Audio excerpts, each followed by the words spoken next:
une bonne mémoire, je peux me rappeler que ndeko na biso Morning Star qui est salué en passant, à côté de Makambo bandela bandeli et ndeka ko expliquer biso comment oyo ambassadeur Fidèle Moulaja azwa na mboka oyo ezalaki na prédécesseur na ye Mpoko. Ye na biso men Mpoko muto abeta 12 wana elanda eti alongo musala alongo balongo ambassadeur na mboka oyo. Article 1er. Est nommé ambassadeur extraordinaire et plénipotentiaire de la République démocratique du Congo auprès de la République d'Afrique du Sud, Monsieur John Nyakeru Kalunga. Article 1er. Est nommé ambassadeur extraordinaire et plénipotentiaire de la République démocratique du Congo auprès de la République d'Afrique du Sud, Monsieur John Nyakeru Kalunga. À partir de ce dossier-là, bon, c'est là on peut déjà dépasser pour le mettre des solos nango avec réverb, d'accord. Mais je crois que c'est une réalité. Ndenge ba le belaki asala ke erreur moko na suivi na étant en portail suivi na dossier na étant en portail suivi na ye et on a place moko et là pour achakité entre-temps ambassadeur Mpoko ancien ambassadeur ancien parce que Mpoko a été à Fidèle ayebaki point faible wana aipengilaki yango à BT12 dans le gouvernement sud-africain où il s'agit de non crédibilité ya mwana mboka Fidèle Moulaja ezalaki tute na miso ba sud-africain yango mutu elanda ye autant de fois boti esengi ke président Félix Tshisekedi a jeté l'éponge ambassadeur Philippe ne alongwa papa Fidèle Moulaja tango aye na mboka oyo banommé ambassadeur c'est un ancien de Djougou a commis adalaki le bienvenu parmi nous et il y a un problème aussi pour ça qui au départ il y a des églises na yom tout bana ko s'accaparer na ye il n'a pas privatisé bato église na ye bato église na ye bato église bana ba zo le défendre après bato église pour le défendre entre bango na bango kuna communauté songi sima atika na bato église bato famille ba ba kotu wana pe et comme sur famille na église moko na bango perdaki moko na bango bimaki gagnant donc nazali au service de la communauté na communauté oyo tozali toujours au kamba. Je suis le porte-parole de la communauté, mais parmi les dirigeants, je suis là. Alors, souci nanga ezali ki ambassadeur asikao ba pesi biso azali koya, toye ba bongo na kotambola elongo na ye. Aye ba problème na biso, oye peut-être à éviter, à mon avis faut décider na musika, ba ba immeuble ya milaye tonna awa. Mais toi là ba problème ya kafu, toi là ba problème à minene na mboka oyo. Voici Elon Musk, Eric Dieng, l'homme à 35 Ferrari, Bosangana Boye Beledi, Toronzi Marabino, Nkolo Borotika Kazi à Kikamata, Nkolo Borotika vie à son porteur, vie à Diabo. Il est là, nous tout morona, pour 5 ans instabilité, 5 ans qu'il y a maintenant, ça va te. Mais Elon Musk, 30 ans de pouvoir, 30 ans de stabilité, 30 ans d'élévation, 30 ans de maintenance. À côté à bar, à côté à boîte, à boîte à épée, à linga capété, à mon anacapété. L'homme invisible Elon Musk. Motema ya sombre kadali maman de nini mokondi ya basi nyonso ya Johannesburg madame Dieng Elon Musk. Lelo toza le 14 février toza na mosquée donc toza na numéro 1 na biso 2025 le 14 février 2025 toza nani na numéro 1 na biso ye le grand moufti numéro 1 na biso ye ngam na lobi yango. Donc numéro 1 à Bissoye. Vous allez parler au Beloko. Vous allez au père spirituel nanga bino tumo kimbaboyebi. Numéro 1 à Bissoye. Salaxa bena nzela yango mokonza ba wenge. Président d'expérience. Président. Président. Président solo. Le président. Mokonza mwana mokeri njenga. Avec Elon Musk. Mokonzi ba ferré. Yeyo. Il passe au moni papa. Papa yeyo. Un peu polémique. On a tout le président Mabino va faire vraiment. Or. Or. Vous êtes tous les hommes d'affaires. Et tous les hommes d'affaires, on a une Afrique ici. Dans le monde entier, donc on a ensemble une mission. Respect à l'initiateur du cours de grand, l'homme de maintenance et de stabilité. Moutaleki Agate. Pour la 2025, Yokangai Malamu. Bijou la congolaise. Aeli binoba formule sika. Mama ko benda lisusu mokila te. Basi lokola yo bakumbi zemi. Basimbi bana pe batatoli. Na eko témoigner na ba produit à Maman Bijou. Na bana aussi la fin de l'année 2023. Et je suis tombée enceinte. En tout cas, j'ai respecté comme elle me l'avait dit. Bonjour ma bijou, Léa Remixé, maman, Zamba Pambole, Et c'est ma tante qui est en RDC qui avait acheté des thés pour moi, des produits de Madame Bijou. Je vous dis, ça n'a même pas fait un mois. Je n'ai même pas fini le carton des thés, des produits qu'on avait achetés. Tellement que j'en avais marre, je désespérais. Regardez les résultats vous-même. Bongo na menu na biso toza na bakisi ya kobota ya ko traiter po ato koma ki posolo kola mongusu yaka ma bijou nzamba pambulo ya ne opesa te ma futa na ye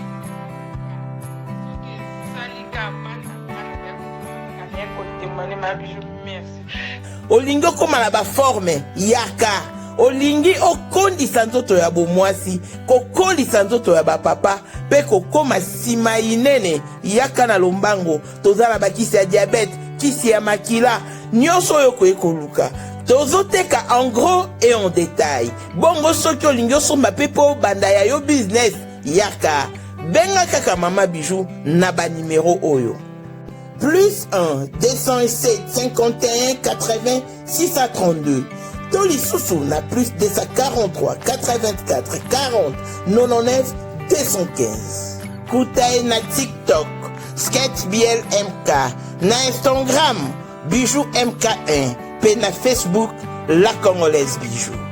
Boyae, ba porte na biso, eza polele, touroyo, toko raté le côté.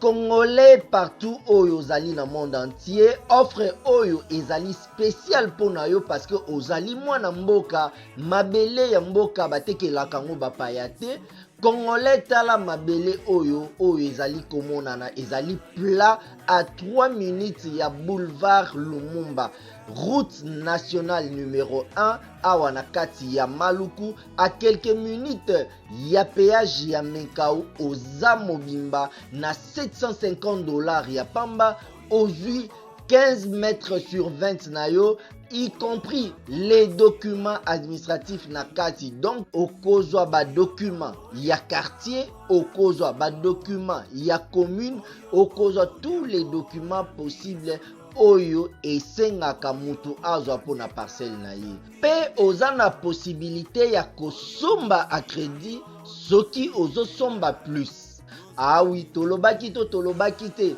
tolobi bien y compris les documents opesi mongo na yo oza na droit ya terrain 15 mètres sur 20 ozali na droit ya ba documents administratifs nyonso tu Sabone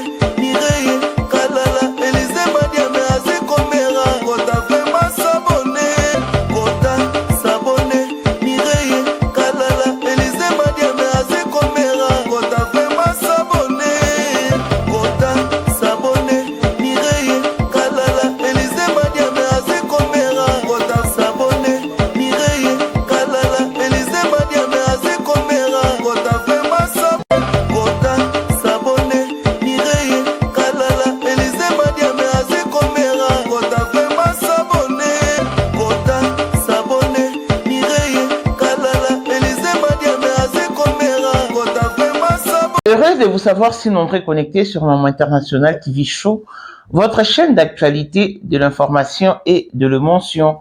Voilà que l'émotion nous ramène dans ce sujet qui fait couler donc des salives ici en Afrique du Sud.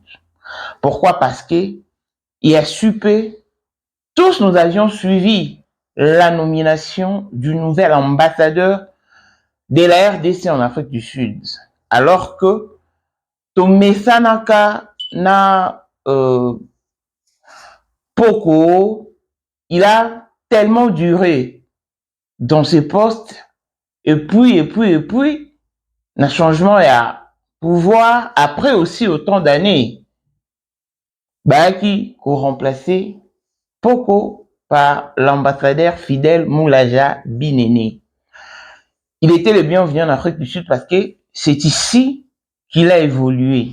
Il n'est pas venu d'ailleurs en tout cas. Mais il était le bienvenu chez d'autres personnes, mais le malvenu chez d'autres personnes aussi, parce que c'est une réalité que nous avons vécue ici en Afrique du Sud. Parmi Batouba Linga qui était dans ses débuts, il y avait Anderson Congo de Djobo. Pour la bateau, va éviter Anderson Congo de Djobo, Azali, porte-parole de la communauté congolaise en Afrique du Sud. C'est-à-dire, nous sommes dans le département, nous sommes dans la mission, mais quand il s'agit du deuil dans la communauté, au missing, nous sommes à Bungi, pour communiquer, on a eu en Afrique du Sud, en tout cas, nous avons recommandé Anderson Congo de Djobo. Adam Mwanamboka, a oumeli en Afrique du Sud, a zapé influent la communauté Nabiso. Batumsusu, balingakae et belé, mais batumsusu va détestakae parce que c'est ça la nature humaine. Mais en somme, à ça la nae bien et les gens l'aiment beaucoup pour ça. Et bah te belé que tu vas surtout si va communiquer ou va boumi quand on l'aime roboye azo ganga tikaro ganga banner et kokata donc to message bon bah il a qui biso communiquer awa il y a moi si les gens et négo la kufaki na si bah en tout cas pour na communiquer na ndinga Afrique du Sud na ba cotisation il faut qu'il n'ait pas Anderson bah kenda qui n'ont pas d'animation on faut que n'ont pas Anderson donc pour nous sabino que mutamtu azana musala nae. Et parmi Moussala Ouassala, Azaka porte-parole, il y a la communauté congolaise dans son entièreté. Et à l'Obélaba congolais, les Congo, Bouizal, en Afrique du Sud, na Oma 16, en tout cas à Salaka. Et Batbel Sake, nous n'avons pas embolé. Bazara Oyo Kanate, un ambassadeur na Bisso, de éviter Soki, n'denge ambassadeur na Bisso Oalongwe. A évolué en Afrique du Sud, Bazo a promené Anderson, en tout cas, Toebi n'a bichoté, il a mieux placé pour expliquer Bicho. Et puis après, avec Ikotian a C. Bicho Tobi Kaba Bongisa. Tant que mon nomination est John Nyakero, oh, tout le monde, commandant Anderson Congo de Djobo, a sali communiqué pour souhaiter le bienvenu au nouvel ambassadeur. Chose étonnante parce que Batubé va appréhender ma bé. Bamsou va bien opportuniste. A sauté premier parce qu'il veut sauter sur les occasions. Peut-être parce qu'à mon avis, il y a première dame. Peut-être parce qu'à Zoluka poste dans l'ambassade. Et alors qu'il y est, na Fidel Binene, déjà va bondir ça. Moi, il va répondre dans la place, n'a été beau, il voice, na vidéo Anderson Congo de Djobour, à ça, là, qui en tout cas, va te béler, va discuter, qui est dans la groupe, attends, va kobenga, azo opportuniste, bon, mon Anderson, oye. Aye, bikou, tout nan mouto, azo, yate, balobaranini. Mieux vaut un démon que tu connais, que tu maîtrises, plutôt qu'un ange que tu ne connais pas. Mais aye, bidion, na qui roté, a commis, oh.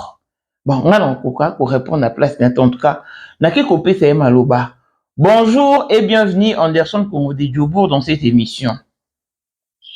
Bonjour Maman International Mireille Kalala, la première de la classe. Merci beaucoup. Oui. La frère Nana propre, chanteur Android. Yeah. Mbote na mwana na biso. Merci. Blessing mwana. Merci. Merci beaucoup. Anderson Congo de Djobour, tu rejoins pendant ton mingité parce que tu es carapo au répondre on a préoccupation pour te bénir la communauté babio blessé bango na acte au sali vidéo na voice au sali qui a souhaité le bienvenu na nouvel ambassadeur en tout cas betisi bakake to tuna mto yebite au sali voice ya ko accueillir ye mais oh yebaki ozo négliger ye donc ba comprendre qu'est-ce qui se passe vous aurez un problème na Fidèle Binéné dans le passé ou bien Denis Soko expliquer son en 2 ou 3 minutes avant tout contre la Makambouya, nouvel ambassadeur John Yakio. Voilà, merci beaucoup, membre international. Na baye ba Rolanda Bisso, na le conseil na bango ba na Bisso vraiment na boké bignonso parce qu'il y a à boire à manger dans ce dossier ici. Un dossier très sensible, un dossier aussi très important. Ouais. En fait, merci na belo je pense na Amérique comme ça dans la communauté Oyo. Nous avons pas merci beaucoup. Amen, merci. En fait, il y a un problème dans notre communauté. Ambassadeur Fidèle Moulaja Ayala Mboka Oyo Nazalaki na kenene na système mame et non parce qu'il a nommé ambassadeur d'Amboka Oyo et ça sur le prix des passeports. Ok. Et ça là tout qui est ngai et pas na comme on appelle noir. Na zo ba menace et belé l'Amboka Oyo ba téléphone ba benga na ba forme tout ya ba intimidation ba makamutu na tellement sur une ligne droite Oyo tant au bien passeport et ça là qui est réduit à la baisse, tout le monde était content. P avait reconnu ma mérite Nangai, mais comment on fait dans la Nangai Mogote, je peux encore me rappeler à l'époque le président Yasekas Ernest Bouyenge, parce que Ernest Bouyenge a soutenu Nangai, mon président de la communauté classe Neboluaka, vice-président à l'époque. Et chargé de communication à Cape Town, Laurent Lorenzo Tutu, à Zalagi Nangabunabingaï, il y avait aussi Mike Alomba à Cape Town, mais il était à Kinshasa à cette époque-là, à soutenir Nibiso, et puis il y a un frère aussi à Cape Town qui était Jeff Belio, où il a soutenir Nibiso. Je crois que nous avons remercié Fiston Pelé de Tate à Sadek, parce qu'à travers Ringé, maloba na biso pe ekendaki pe liboso makasi ngai na ambassadeur Fidèle Moulaja tout dans le problème té avant ça la nommer ambassadeur tant on va nommer pe ambassadeur ngane c'est un problème beaucoup té tant voyez à cette ambassade Sika tu peux partir là-bas aux arabes vidéo pour solo là yé le problème n'a été ngane to ba na problème. Tango, il y a passeport, il fallait bâtir on a 3200 mais 3500 rent. Et c'est quand on voit puis on a kota qui na Chirundu Yamouana. Donc à part le passeport, je n'avais pas d'autres problèmes. Alors, pour vivre awa pendant beaucoup de temps, nous le biwana na ne sadi lelo akende. Ambassadeur Fidèle Moulaja accueilli et d'alité à cause de notre communauté, non?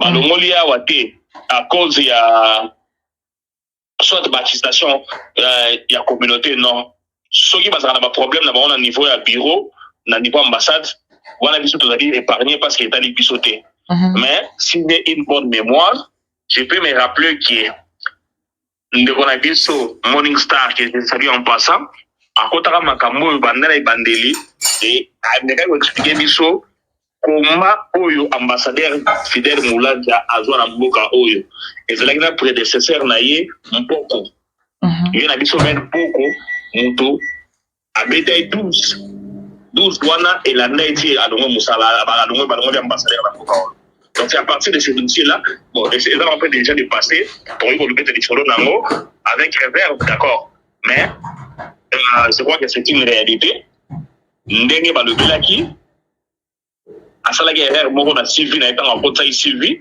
na dossier na étant na côté Sylvie na yé et na place moko et donc pour chakité entre temps ambassadeur Mpoko ancien ambassadeur ancien parce que Mpoko a été avant Fidèle ayeba ki point faible wana ay pengla ki yango a BT12 dans le gouvernement sud-africain où ça la dit non crédibilité ya mwana mboka Fidèle Moulacha ezalaki te na miso ba sud-africain yango moto elanda ye autant d'efforts boti esengi ke président Félix Tshisekedi a jeté l'éponge ambassadeur Philippe Nene alongwa donc ezali te parce que biso communauté tozali kofunda ye ezali te parce que biso communauté tozalaki contre ye, ce n'est pas ça. Donc je crois que départ na ye na mboka oyo ezali beaucoup plus na 12 oyo ancien ambassadeur abetaka ye. Je crois que c'est dans ce sens-là.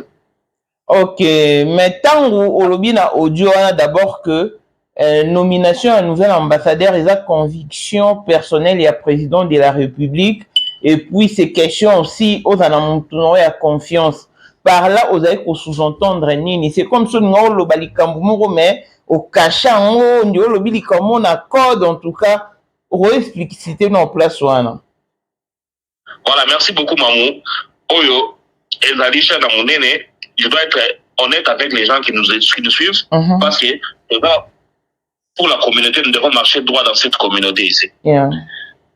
Avant nomination à Papa Fidèle Moulacha Binene, que je salue en passant, ma rumeur au Yaka Awa, ezalaï qui m'a renommé ambassadeur John Nyakero, Namboka Oyo. L'homme de la rue, regardez au trottoir, et puis, ça, ma version, mon sous-souana, ma ligne était pour ceci, pour cela. Donc, par contre, ça, le gouvernement sud-africain, ma cambouana, oh, une Italie, à dire. Donc, l'homme de la rue, les propos de l'homme de la rue, et soit qu'il est dessus, il y a réalité à Macambou. Et au finish, tant on va nommer ambassadeur, tout le monde va nommer ambassadeur Fidèle Moulacha, et Excellence John Yakirote, il y a une nomination de Maki à Timnaï na Kenya. Alors, on comprend que et ça, ma camébile, c'est la communauté na biso, où ils allaient propos à l'homme de la rue, où ils allaient réalité. Ce qui, dans ma tomato, on a biso, on a biso, jour moussou, dans une émission, et pas à confrère Nayo, Fiston Pédin de Tata Sadek, vous avez qui n'a mon aboka Morning Star. Qu'est-ce que j'ai dit? Il y a une question, mon robot, dans le but, non. Au moment où historique, il y a un makambo. Puis c'est et pas à Morning Star, c'est lui qui maîtrise ça. Moi, nous avons maîtrisé le rôle à y être. Au moment où on était la sincérité dans l'ail, c'est ça. Donc, le problème, il y a ambassadeur John Nyakero. Tant où, il y a qui les bossos qui va nommer qui est awa. Les propos de l'homme de la rue ont pris le dessus de la réalité. Yeah. Alors, actuellement, le président de la République a nommé soit ambassadeur et soit président de la République. Soit il y a mon place Oyo. Il faut notre commandant Anderson, comme on dit, il le mérite, n'a pas confiance naïe à Rokangaï. Alors, c'est quoi, Batumoussou, sous Bado Kanisaki, soit ambassadeur, peut-être ça va dépendre de la communauté. Il y a un moment donné, la précision qui n'a pas bien. Le choix de l'ambassadeur revient au président de la République. Quand il y a une attribution, il y a une fonction, il y a une pouvoir nommer ambassadeur selon le choix. Donc, si on a le choix, ce qui a nommé, il y a nommé, si on biso étant que communauté, responsabilité na biso ezali wapi. Ezali ya komema bato to kutana bato on va diriger la communauté to kutana na ambassadeur to solola to planifier comment lui va diriger l'ambassade on a vu ça bato toujours que non ezali le point on a vu sur la famille nous avons droit à cette ambassade là et lui étant que notre responsable azali papa a mis sur le plan. J'espère que je me fais comprendre. Ouais, très bien. Hier azali mupaya azali boya. Il a l'expérience parce qu'avant de venir travailler ici, il a été ambassadeur à Kenya. Il a déjà une expérience. Il y a même les gens qui m'ont dit que non, pas tout le monde a regretté la Kenya pour les Malongoliers. Oh, ok. Ouais, pas tout le Kenya va regretter. Bon, ceux qui vont regretter, il y a que 100% la Congolais va regretter. Il y a bien tout le monde souffre à cause de demande des mots, exaucer en mode satisfaire était en CPNT. Donc il n'est pas dit que non, à 100% tous les Congolais qui sont au Kenya là-bas, pour proyer des années.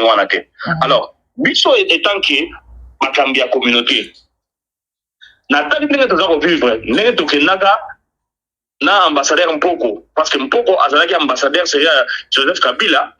Alors, tellement que l'ambassadeur représente le président de la République, toutes les revendications de nous qui étions combattants à cette époque-là, ils ont retombé l'ambassade de la Bisso. Et du coup, tout c'est Moko Boye, petite sœur Nangaï, Jenny Okas, la charmante, permet que na PCM en pleine émission là. Pas de souci. Jenny Okas, il fallait organiser journée de la femme, manifestation de la journée de la femme. Mon avis, il y a Johannesburg. À Québec, on sollicitait participation ambassadeur. Parmi le comité d'organisateurs, mais ambassadeur Mpoko a assuré à votre mais il a raté. Pourquoi? Parce que il y a une tension de nous vivre plus communauté naïve et c'est madame. Alors, pour préserver honneur et dignité naïve, il a raté.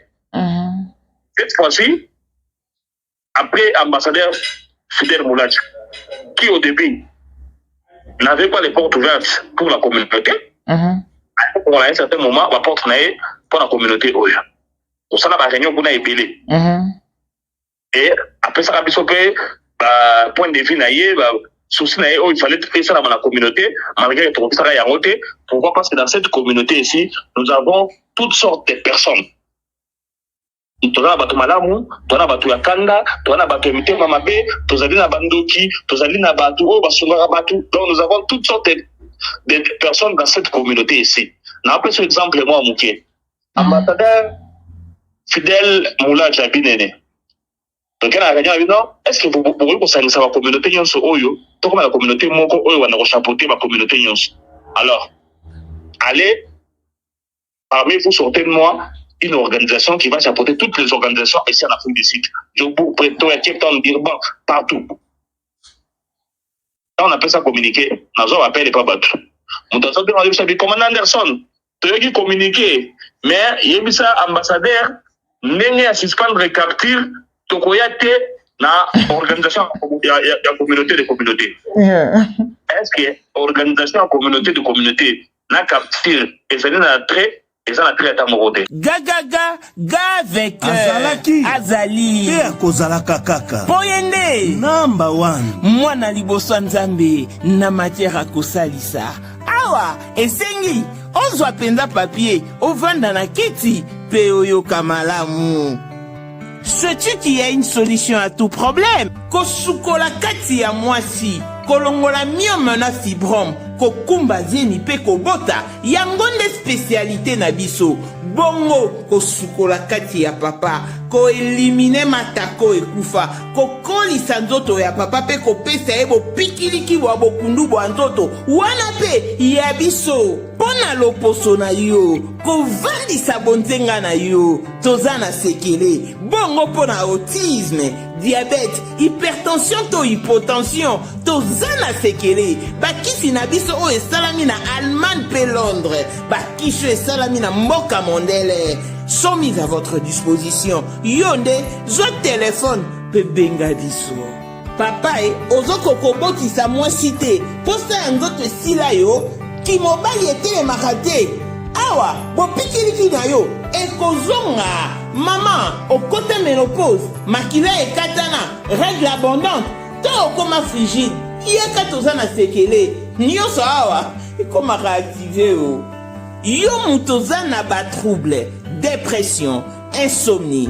Solution na yo ezali. Benga biso na plus 44 74 05 65 35 48. Gasker, les soirs des désespérés. Na seki pour solution na yo ezali. Suspension à la capture. Ezali problème ou ezali pour affecter la communauté. Mais commencez par vous organiser. Et dans cette organisation-là, le comité que vous allez sortir et va vous soumettre un problème que non, monsieur l'ambassadeur, les Congolais ont le souci d'avoir le passeport dans ces pays ici. Alors, suspension, il y a capture, exemple, malade. please zongisa capture et continuer comme ça et ça la bien. Mais Congolais moni wana te la forme wana te a préféré à boycotter le wana yé ou a bien inga wana a préféré boycotter parce que a besoin de passeport. Au moins nous devons entendre si vous dites boudi boy zali malade ya mo bon na lobi na bato boy ambassadeur ya Sikatali Koya biso étant que ba Congolais vivant ici en Afrique du Sud pays ya mabiso ko la deuxième patrie nous avons toujours des problèmes dans cette communauté ici ba problème oyo moko elekela ngana mapeka ngana moko na ko solution na yango te na ko pesa exemple facile moi na biso ko fana na Rosettenville mamu yo zali kambo yebi makambo ne bandaka to solo ngana pendant plus de 2 heures de temps pour l'organisation il y a enterrement ya mwana wana donc tout ça la face na problème épelé à épelé lelo oyo maman na biso la ndo akufi moi c'est Jean René Golo donc nous avons bloqué quelque part. Or, ceux qui collaborent avec madame l'ambassade, na biso, au moment où on a kuna, pour soumettre problème na biso, te bitala boue, biso boue, batu boue. Maman landu oyo songa batu épelé la communauté oyo. Maman landu oyo na mobile na de faire mobile na songa batu boue. Et le problème est quoi na famille na bango, nous la communauté, il faut tout élément avec la participation de l'ambassade, on va rapatrier ça avec facilité parce qu'elle a été là pour cette communauté. On va peut-être content. Mais c'est quoi? Ce que tu dis non, ambassadeur a tout qui n'est même tindika chakal, tu revivre n'engagé, tu revivre madame monté. Ah ouais, pas toi d'où bango monté. Mais ce qui ambassadeur est à Sikaye et que tu peux 100 mètres, il y a un gars mon aïe biso, un gars mon abiso. Donc au moment que tu recommandes un niveau mon gars à Boban, le nouveau passeport vont commencer. Prix à passeport, qui déjà fait le $75. Ah ouais, il y a retard. Prix naïe. Nous sommes pas retomber au son pas dans commandant Nelson Loba. C'est ça les moments. Il faut tout qu'on a déjà autant de malamu. Tant on va plus haut, on va pas couilla. Donc on a une organisation avec facilité. Donc de l'ambassade ouana, de négocier va prix entre prix officiel. Oui, n'a pas une ambassade européenne ça. N'a prix aux communautés à la capacité. Avec facilité. N'est-ce pas? N'est-ce pas? C'est ça les moments que les photos m'ont. Si. Voilà pourquoi j'ai fait ce communiqué là. J'espère que non, eux va comprendre l'IT, va comprendre l'IT. Na mon réaction dans groupe, mon pana, tout le monde a bien abioté, ambassadeur, c'est Rwandais, ce que c'est Boya, Rwandais, on a l'ambassade. L'ambassade de Rwandais va se la Rwandais, ce que Rwandais a au Kangaï. Attends la présence, c'est président ambassadeur John Nyake au Kangaï. Il n'est pas congolais, il n'est pas Rwandais, il est congolais, il est avec nous. Donc, Azaline de Bonabiso, Biso, il faut tout soutenir, il tout travailler naïe, sans problème, sans rancune, de l'autre côté. Vous allez, parmi l'obéli Yamboka Oyo, au Yébiki, ambassadeur Fidel Moulaja, vers sa fin, comment on se le bien la communauté, mais le problème où il y a Zui, et où tu n'as pas mon communauté, et où tu n'as pas bouya, gouvernement sud-africain, tous. Peut-être pas un peu et là tu es Afrique du Sud à Sombiango tu es même Fidel Moulaja au Kende. Donc ce n'est pas un problème qui sort de notre côté. Okay. Merci beaucoup. En tout cas, je crois que vous avez vraiment explicite pour comprendre pourquoi l'Obaki est ali conviction personnelle à chef de l'État et pourquoi aux autres c'est accueillir bien pour communication et ça bien pour collaboration payer les cas bien. En tout cas, Anderson Congo de Diobo, mais la passage à Fidel Moulaja Binene, est-ce que vous avez un point positif au qu'on soulever, au qu'on ça la tâche sera accueillie avant de le à la communauté, on a quand même reconnaître un point tel. Oui, tout dépend d'un pas négatif. Hein. Déjà au départ, et puis, et Bandela Moutrion, ça va toujours passer. Et Bandela va toujours passer, tant qu'on comprendre le terrain. Si il y a un niveau que non, ceux qui ambassadeurs enseignent que non, la communauté, c'est parce qu'il avait compris que non, il devait être en parfaite collaboration dans la communauté. Et puis, surtout, pour reconnaître le mérite, tout ça, reconnaître, Bola Mounaï Wana, Oya Salaki, il y a un moni pour la continuité à Bola Mouana, il y a bonne collaboration, il y a un sein à Batusiko, Bakambi, il y a ma communauté. Dès la dernière, dans la liste, il y a ma camion sur ma communauté. Comme ça, il devait envoyer ça à qui des trois, de façon que tout le cas, tout organiser, rencontre dans l'ambassadeur Tangoya. Comme on a vu qu'on a un ambassadeur ailleurs, il y a un gars il faut ici là. Il faut tout comme organisation quand nous avons un problème dans la communauté, numéro à la portée de tout le monde. C'est moi, dossier article de droit, on va un ambassadeur et on va traiter ça pour l'intérêt de la communauté. Nous sommes là pour cette communauté ici. Donc, ça, on va pour la haute,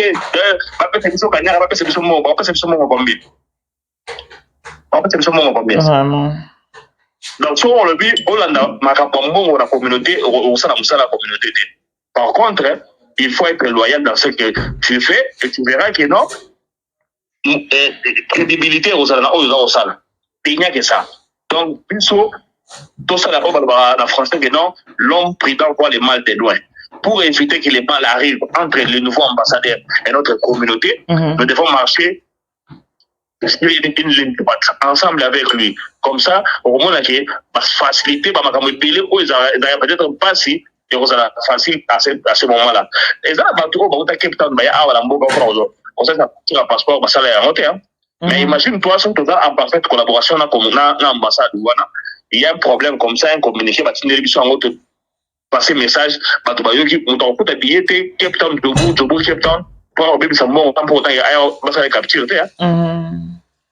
Donc, nous avons beaucoup de problèmes dans l'ambassade. Nous avons un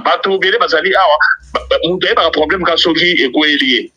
Il faut relayer l'attestation de naissance, le certificat pour les papiers révélés, il faut aller à l'ambassade. Et dans l'ambassade, on a bien l'ambassade, l'ambassade, ils sont en commandant de ça, ils sont là, on servir. Est-ce que nous avons un bon empêche à l'ambassade? Ils reconnaissent seulement le mérite de ce que je fais. Et ils savent que non, commandant de personnes sont à tenir moto, ils ont la compte de la communauté, on servir. Ok. En tout cas, merci beaucoup, commandant Anderson Congo de Joe. Te monsieur Silité, tu en as vu même laïté pour te prendre bandoba l'anda biso bien, mais na lingi na éviter ça un message pour lancer les sous sur la communauté na biso. En tout cas parce que tu en as rappelé au monde la communauté ba bien ça bokei après communauté comme kuna ona oba comme oela na babilo ko na nyonso et courait peut fragiliser les relations à la communauté dans l'ambassadeur. Tout comme peut se mettre les sous ou et fragiliser pour maintenant à quelle communauté c'est confié ou c'est fié. Voilà, c'est ça le point. Quand moi j'ai compris ça, voilà pourquoi je dis que non, je commence déjà par chercher à unir les gens avant que l'ambassadeur ne vienne. Tant l'ambassadeur a Roya, ma communauté va y aller et avec cette communauté-là, à retravailler dans Bango. Et pour ton information, Mamou, n'est la pas dans sa liste. Peut-être comme on a de la terre, peut-être comme on a réalité. Peut-être que pour le président, pour le Batouboui, va représenter à Batouboui, nous devons prendre tout le monde. Il y a un essai à Batou, soit ils communiquent et qui osera un groupe représentant. Si nous avons un numéro, nous avons la routine d'Ango, nous avons Batouboui, Barosala. Wana pour la l'ambassadeur tout travailler ensemble makambi ya bama meme to boyango ote tindira chakal ote chele pour cette nanzela glissé to boyango tout le monde doit participer. Quand on parle de tout le monde et là non presque 800 000 ou 600 000 Congolais bazalaga boyate ba représentant na bango pour sangana te banengeni ni ya okende liboso. Nous devons inviter les histoires là ya non to vandi boye awa surtout qui a un passeport et demi du colo et comme si ma benda bika ils ont mal à monter. Et ça va problème belé les gars l'ambassade là. La musique les gars quand suka awa la bande ka ko la talia na bengi masa na Cape Town dorando les autres solo lango bon mon cher c'est là bon là c'est super là c'est et l'équipe. Vous comprenez? Il y a des problèmes. Et surtout dans cette communauté ici. Parmi les trois premières grandes communautés en Afrique d'ici dans les alliés. Il y a la communauté des Zimbabwéens et ça là-bas. Après, les Zimbabwéens, ils vont à la Bissau. Alors, si la communauté sont bien organisée. Si nous avons Malawi, au pays pauvre, nous avons Malawi, richesse, nous avons ma casse à Tina Nakala. Mais nous avons bien organisé pour les Bissau. Il y a un autre au moins cette fois-ci, tout ça, avant l'ambassadeur Aya, tant l'ambassadeur Aoya, puis son noyau, pour cette communauté ici. Nous devons être là pour l'intérêt de la communauté congolaise diaspora Afrique du Sud. Il y a un autre limite ça. Et là, nous avons ça la tête. Si on peut devenir fan de tout comme Maboko, tu remets le trouver sur la Bangkoko Soana Kaka. On doit aller bouiller. Actuellement, vraiment à Boti Boye, à qui va passer certificat, va passer qu'il y a l'ambassade Nabina. Va bien gagner l'année. La maternité qu'on a. Va bien l'ambassade qu'on a. Si quoi, aussi, parfaite collaboration, vous allez alors qu'il ne peut pas obtenir un banco cosso. Pour la éviter, qu'est-ce qu'il faut? Nous devons être organisés. Dans l'ambassade de Rouya, pour soumettre un problème dans le biseau. Depuis c'est Talané, les alliés Boye, Talaboué. Et puis, c'est à l'élection, tout le monde était motivé à voter ici en Afrique du Sud. Dedans, président Denis Kadimaya aw. Pourtant na réunion wana bato baloba ba poser ba question belé wana na ba français milai. Na ya na tourner mutuna moko très facile, na lingala facile. Na éviter le président. Avant nomination na yo, na campagne na bino, tout le monde va essayer de expert na ba pays boy, expert na ba pays boy. Na ba pays il y avait des réfugiés là-bas. Il y a des gens qui sont facile. Les Congolais vont voter ou bien vont voter au bassin de la gare, ils vont réfugiés. Il va répondre très facilement. Vont voter. Vous comprenez? C'est même quand le babou ils vont voter. Alors pour les Congolais vont comme un niveau de voter, qu'est-ce qu'il faut? Il faut les Congolais vont utiliser les Canadiens réfugiés dans le Boka Oyo, Basangani, saisir l'Assemblée nationale du Congo. Assemblée à pouvoir. Il y a lever mesures désormais les Congolais de l'étranger, même au Bazar utilisé par documents, il y a des réfugiés. À 95% de les réfugiés, il y a le quota. 95%, acceptez ça. 95% de les réfugiés, il y a le quota. Alors, nous avons les Aliwana, dans l'Assemblée, on va lever, on va voter à l'étranger. Et puis, moi, parfois, il y a un peu de pourquoi? Parce que l'Assemblée avait permis aux gens qui utilisent les documents des réfugiés à voter. On se comprend? C'est facile. C'est quoi? Si tu vas nous montrer un point, tu vas niveau pour commenter. Pour être unis, puis pour retraiter, ils allaient belé, maman. Ils allaient belé. Yo, il y a un concours, c'est d'ailleurs combien de personnes ont eu, n'a pas fait besoin de Kinshasa? Combien? Moi, c'est un conflit et comme il non, pour Azo, il y a en Mozambique, pour les photos, il était à Azur, il était à Teki, pour les photos, il y avait ça. Il faut continuer à vivre les mois là. Non, il faut changer. Alors, il faut changer le fusil d'épaule. Tout changer pour intérêt à la communauté. Nous sommes là pour la communauté, rien que pour la communauté. Mais il y a la cotisation, sans rien, il n'y a pas ça raté. Sans rien, ok. Mais si on a bien mon voilà, à son Kaboula, 10 000 rentes, 20 000 rentes, 30 000 rentes. Ah, on a peut-être pas là, il faut des mains, on peut partir dans le les gars, maman, il y a, il y a, Elon Musk, ils font à mon série, il y a conflit. Natala, moi, si il y a Eric Djenga, à ça, on peut savoir si d'Africains bon. 5 000 rentes, 5 000 rentes, 3 000 rentes, 3 000 rentes. Mais à cette même époque-là, il y avait des Congolais, oh, bah, carrément, la banabou, bah, ça l'a raté, bah, il a raté, bah, ça l'a raté. Mais notre sœur à nous, des pères et des mères congolaises, Molonga, il y a Congolais, Eric Djenga, patron, à ce qu'on n'a pas passé l'Africain. Parce que l'Africain, non, avec 3 personnes, après, ça n'a pas pu être belé. Ce que nous allons organiser, nous devons aller chez lui. Et puis, c'est maman, la communauté n'a plus soin.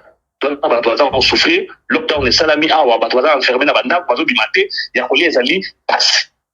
Vous comprenez?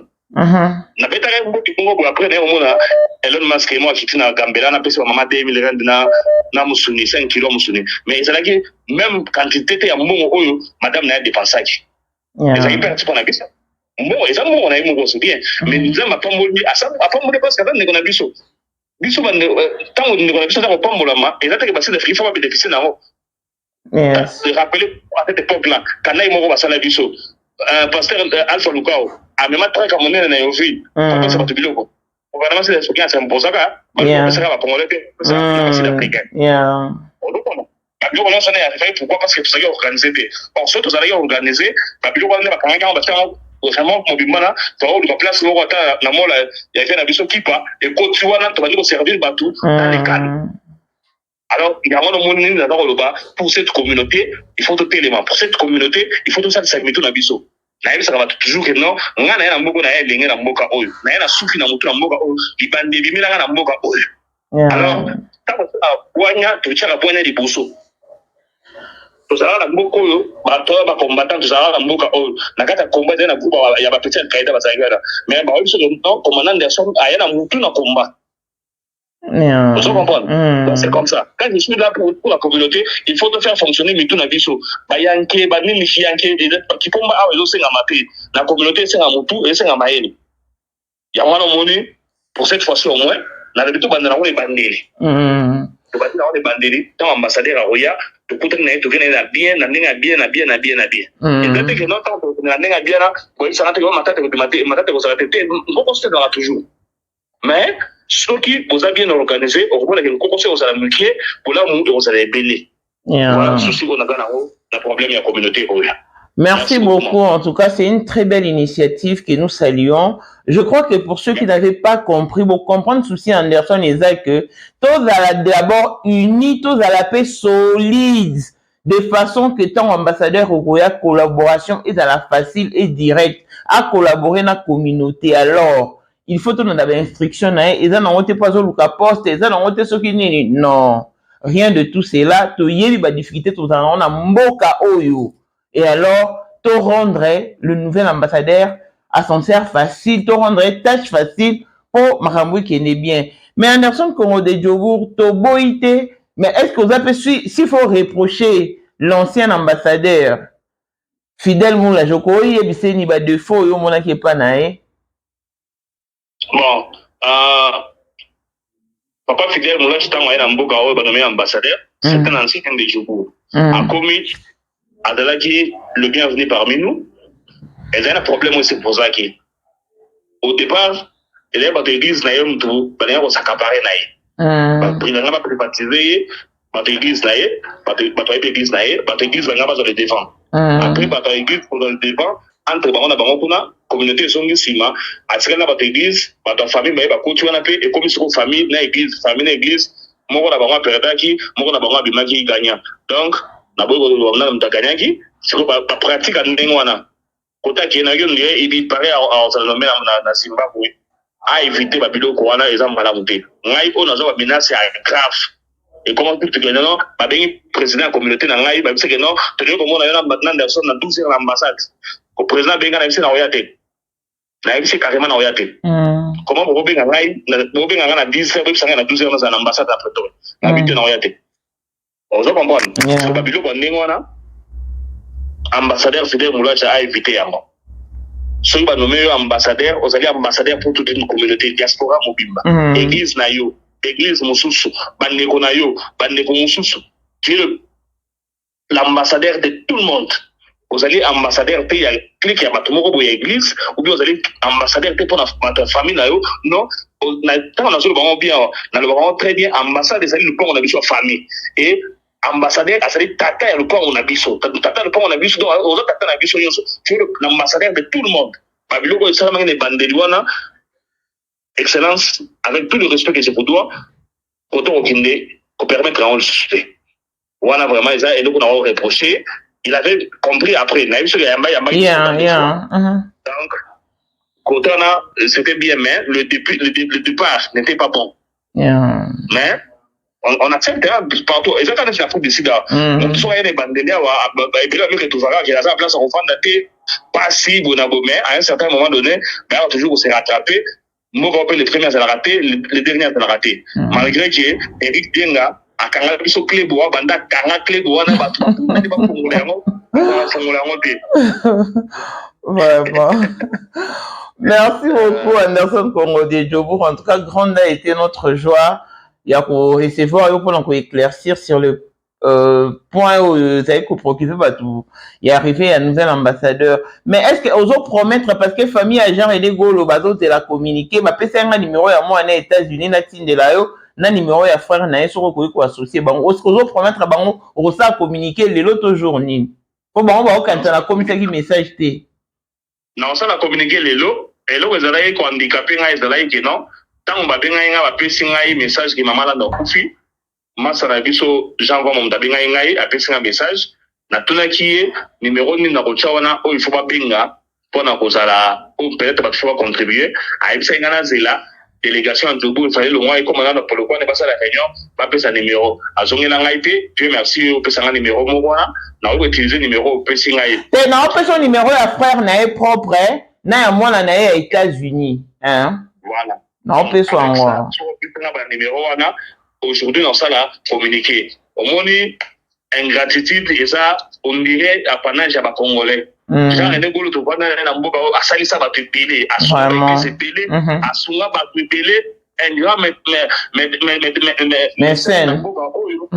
asunga ba pepele ba médecin pepele yo so et donc un médecin ko ba zebo a comme ça genre ne golo ko propriété privée na ye mais genre ne golo kufa na ça au moins wazeko tele ka ba mission na ebela mbongo asako ze pasha ne golo na ale ka ba mission afuta azota na mafuta pour passer message que non genre ne golo boxer ta wa kufi asala yango côté lelo oyo mama na atikala la bana akeya tiki bana 5 donc ils allaient passer ils doivent aussi rendre l'essentiel à l'enfant aux enfants des gens ne golo de maman là donc on ça yango do na robeta cd mafuta na cd mafuta ko matangai que déjà avec babilo ko mafuta ko matanga ba donc ba mataba ko mafuta ko matangai alors pour éviter yango na lo ga na sala na utina ba numéro na comme ça na ba ndenge ya ça la communiquer wana. Ok, en tout cas, merci beaucoup Anderson Congo de Jobo. Tout CP là est vraiment kayo. On a des choses comme ça à rajouter tout au soukarana. Voilà, bandeko ngai wa bino commandant Anderson Congo de Jobo, nazali au service de la communauté.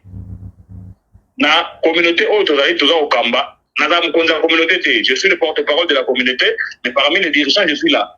Alors, souci na ngai ezali ki ambassadeur asikao ba pesi biso zali koya toye ba bongo na kotambola elongo na ye aye ba problème na biso o ye peut-être à éviter amona ka faut décider na musika ba ba immeuble ya milaye tonna awa mais to ba problème ya kafu to ba problème ya minene na mboka oyo sikoyo pour ba problème na biso et la solution pour ba problème na biso e comme na matoli ya papa ambassadeur tata na biso lupangu et ko senga na biso to busanga to bongama to ya maye bien tout solo na ye to expliquer le problème na biso souci na biso a remettre na ba non mais comment bien vous avez réfléchi pour besoin un passeport tu expliquer yango a retour na biso que non mais besoin na mboka oyo les prisons à ciel ouvert tant beaucoup a déjà beaucoup bima souté besoin na poser passeport pour la nini tu voyez bisa yango donc nyonso wana ezali na ba problème oyo il faut te soumettre ye pour te soumettre yango bien il faut te tambola elongo soki to kokisa o ezaka demande ya ambassadeur Fidel Moulaja